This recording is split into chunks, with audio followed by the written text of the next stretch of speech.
안녕하세요. 안녕하세요. 네. 네, 이 친구는 리무스라고 저랑 또 회사에서 같이 일하고 있는 친구인데요. 한국인이지? Are you Korean? Are you Korean? Me? Yeah, actually he's from Singapore, so I have to interview him in English. So it should be struggling for me, but I'll do my best. I'll do my best. Okay, thank you. Okay, let's do it.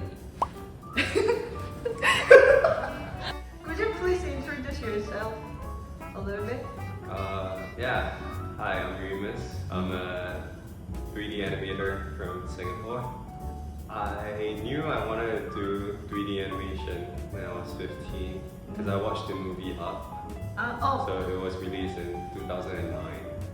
And then when I watched that movie, I knew that I wanted to do animation. And then graduated at 19, and then I went to the army.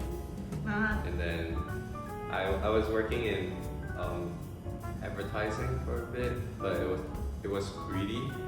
And then during that time, I took anim school. Anim school. Yeah. So after anim school, I got a job and realized I in Montreal. Oh, nice. So that was when I started animation, like feature film animation. I was there for like a year and a few months, and then I got into Sony afterwards. And I've been in Sony for ever since. Yeah, 3 years. Yeah. But I'm just wondering, there are so many parts to make animation, like rigging, modeling. But why did you choose the animator?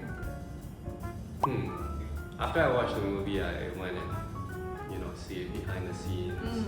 Went and see what exactly animation is, and then I feel like there were many videos out there that showed the animator behind the scenes and what they actually do. Even if we would go back to classic Disney animation, you can see the classical animators, the drawings, them flipping the animation, and you can see people like Eric Goldberg, James Baxter, all these kind of big names. And you see how they treat animation, and it felt very special. So that was probably why I was more inspired by animation. Yeah. Behind the scene inspired you more. Yeah. Yeah. Thank you. How did you study, and how did you study for being an animator, or is there any suggestion for the students who are preparing to be the animator? I think I can't really remember what I did to study for animation. I guess the only thing I can recommend is to watch a lot of movies, because I feel like when you watch, and not just animated movies, but when you watch many shows, many movies, you pick up certain details that you may not be consciously looking at, but it's just things that you would see and it would inspire you in your work process. Because like certain things like acting choices that they always talk about, it's all these when you watch enough movies and films, they get stored in your brain and it becomes inspiration for you to apply to your animation. Yeah, right. Yeah. You worked on Spider-Verse, the latest one. Yeah. So, which one was the hard and fun? And please let me know your most favorite work. Right. I don't know. Every shot was hard. I feel like every shot was hard for different reasons. Most memorable, I guess, it'll be this shot. Like you're gonna insert like this shot. Yeah, there. Yeah, here.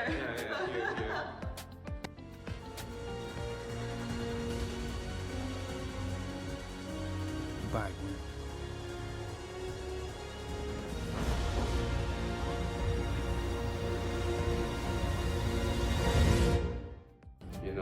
It's just a close-up of his face, and then I like that kind of shot because in animation before, when you start learning animation, you always think like, oh, how do I move the character? But as you progress in your journey in animation, then you start to learn that animation is more about knowing when to not move.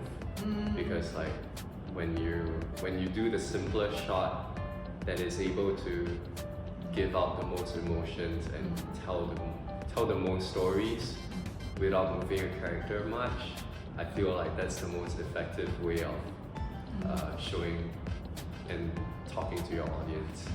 So I always like shots that's almost like as little as possible, but it conveys a message. So I think that's my kind of favorite shots. Yeah. Favorite memorable shot. So as Sonny, which project have you been working on? Worked on Hotel 4, and then Spider-Verse, and then Kinda in your dreams? yeah. Can we say it?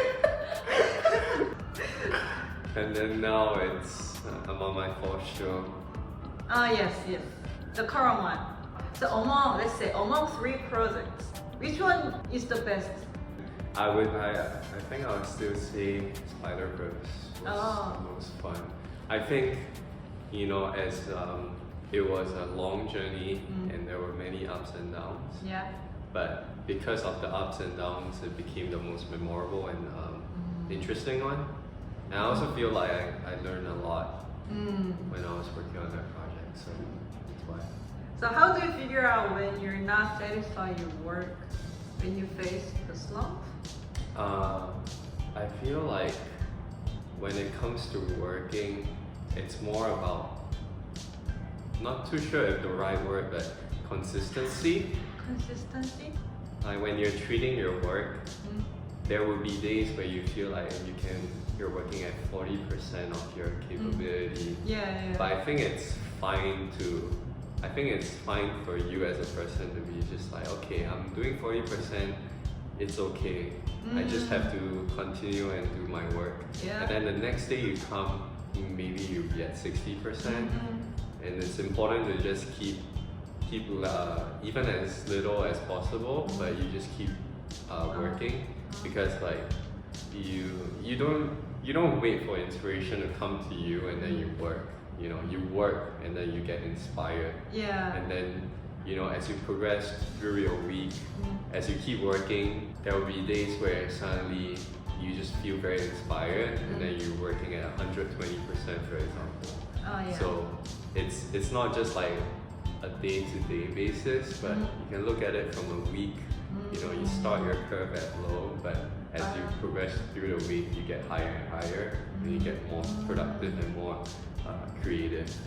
So I think that's the key. It's consistency. Oh, interesting. I never thought about it.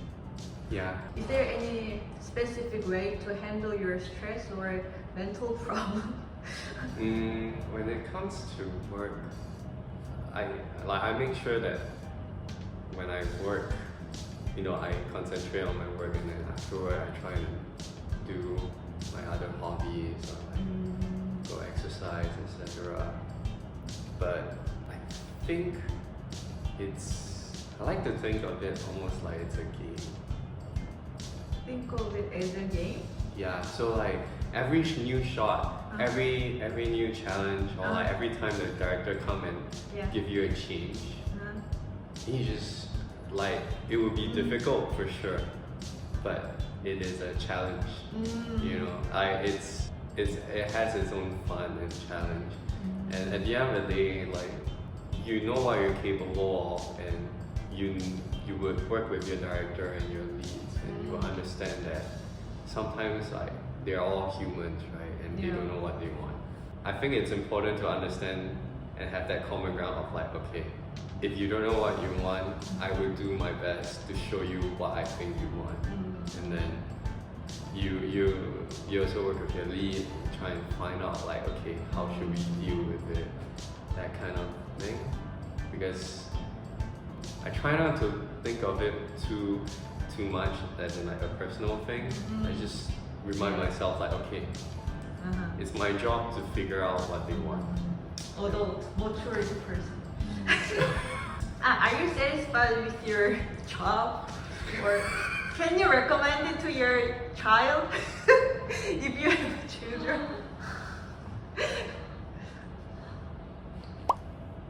Next question.